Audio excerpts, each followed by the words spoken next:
27 teams called, and the best offer LeBron James has gotten is $3.9 million. That's not a typo, that's not a negotiating tactic. Rich Paul, LeBron's agent, said he's spoken to 27 of the league's 29 non-Laker teams about James. 27 teams. In any other era, that's a bidding war. That's a summer where the number just keeps going up. Instead, the spread between the best offer and the worst offer is about $2 million. The market didn't collapse. It just stopped existing. And here's the thing I want you to sit with before we get into the how and the why. This isn't really a story about LeBron James. It's a story about what the NBA did to its own free market. LeBron is just the most extreme example, the clearest possible case study, because when the greatest player alive walks into free agency, and the best number anyone can legally put on the table is $3.9 million, something fundamental has changed. By the end of this video, you'll understand exactly what changed, why it happened so fast, and why it means the NBA you grew up watching is genuinely gone. That last part, the one almost nobody is talking about, I'll get to it, but first, let's start with the number that should not be possible. Denver, the Denver Nuggets. They are over the luxury tax, over the first apron, and will probably exceed the second apron once their roster is filled out.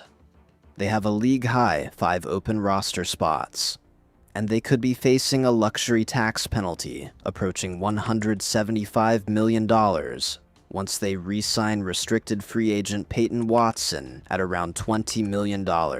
5 empty spots, a tax bill approaching the GDP of a small country, the most room to fill of any team in the league. And what can they offer LeBron James? Because of their financial situation, Denver has only the $3.9 million veterans minimum exception available. Read that again. A team about to spend somewhere north of $175 million in penalties, with 5 roster holes to plug, is legally capped at offering the best player on the planet less than $4 million. Money doesn't buy him. It literally cannot. The cap doesn't care how much you're spending elsewhere. It doesn't care that you're drowning in luxury tax. The rules say 3.9, and that's the wall. Now, you might be thinking, okay, but surely the contenders, the teams with real cap flexibility, they can do better? Philadelphia, Cleveland, Minnesota, the 76ers, Timberwolves, and Nuggets all have the $3.9 million veterans minimum exception. Miami could offer James $6 million of its mid-level exception. That's it. That's the range. $3.9 to $6 million. LeBron made $52.6 million last season. The spread between the highest offer and the lowest is about $2 million. So how did this happen? How did a guy with 27 teams calling his agent end up with no real market? That's where it gets interesting and a little ugly. Take Philadelphia. The 76ers are a legitimate contender. They just traded for Jaylen Brown. They have Joel Embiid. They have Tyrese Maxey. They wanted LeBron. So why can't they offer more? The 76ers split up their $15 million non-tax mid-level exception between Dean Wade and Anthony Simons. They used part of their biannual exception on another player, and now the cupboard is bare. They have 1 roster spot and the veterans minimum left. A contender spent its entire LeBron budget on role players before he decided, because under this CBA, waiting costs you too. You can't hold that money open forever. Other teams are signing guys, rosters are filling up, and if you don't move, you lose your pieces. So Philadelphia moved, and now they have nothing left to offer the guy they actually wanted. That's the mechanism. That's how you end up with 27 teams and a flat market. Every team is trapped by the same set of rules, and those rules don't care about your intentions. Here's one that's going to hit differently. Draymond Green declined his $27.7 million player option, specifically to create room for Golden State to pursue LeBron James. He didn't opt out to get paid more somewhere else. He didn't opt out because he's leaving. The expectation is he re-signs at a lower annual number on a longer deal, freeing up cap space for what comes next.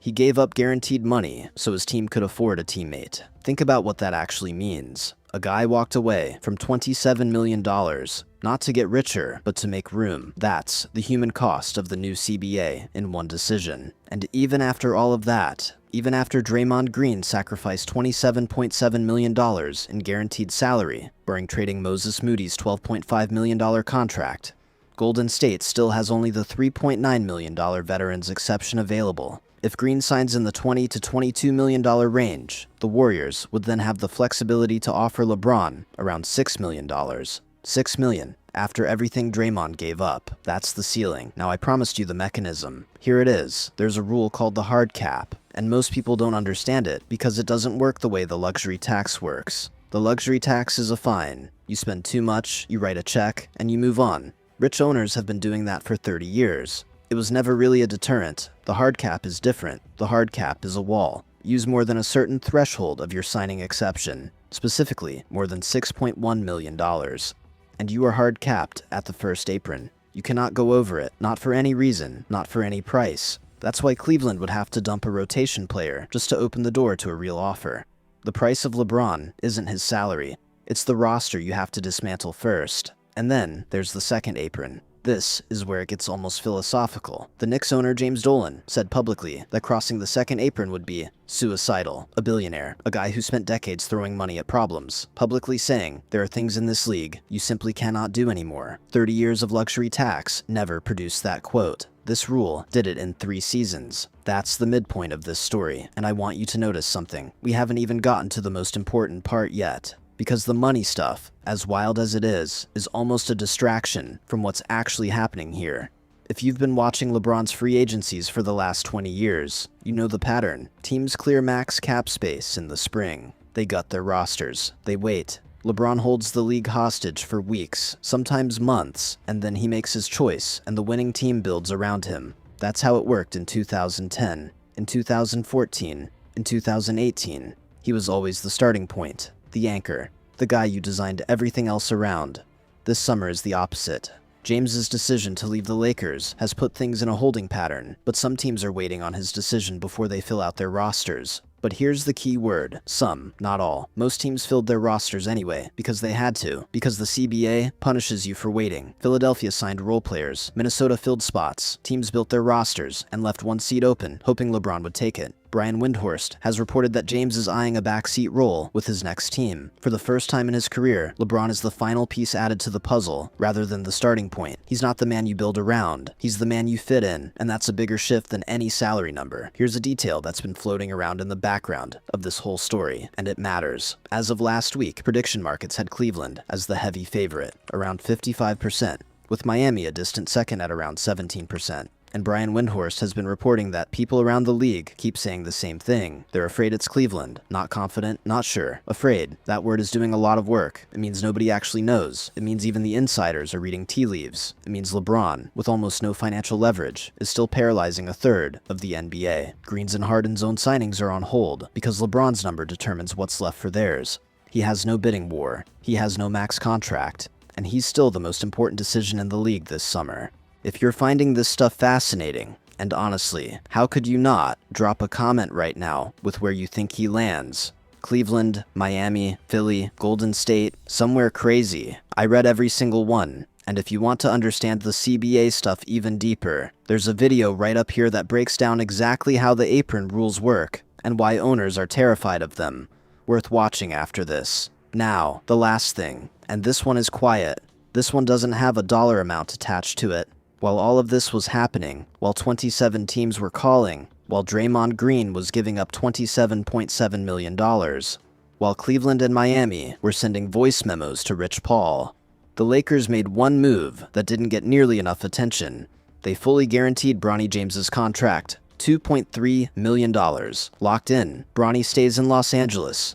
LeBron spent 2 years reshaping his career around one goal.